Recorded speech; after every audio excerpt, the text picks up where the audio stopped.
ছেলে হলে তো দুটো ছাগল দিতে হয় বা মেয়ে হলে একটি, কিন্তু গরু দিয়ে কিভাবে দেবেন?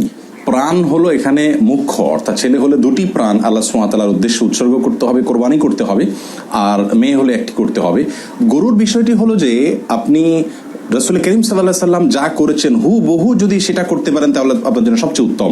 সেক্ষেত্রে আমরা বলবো আপনাকে ছাগল বা দুম্বা ইত্যাদি এই জাতীয় কোনো পশু জবাই করার বিষয়।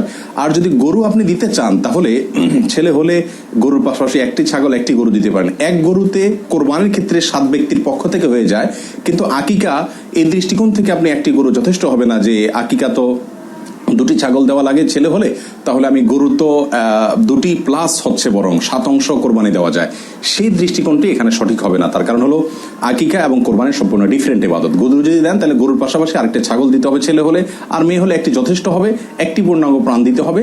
তবে সেটিও সরাসরি সুন্নাহর উপর আমল হবে না, সরাসরি সুন্নাহর উপর আমল হবে যদি আপনি ছাগল দিয়ে দেন। ছেলে হলে তো দুটো ছাগল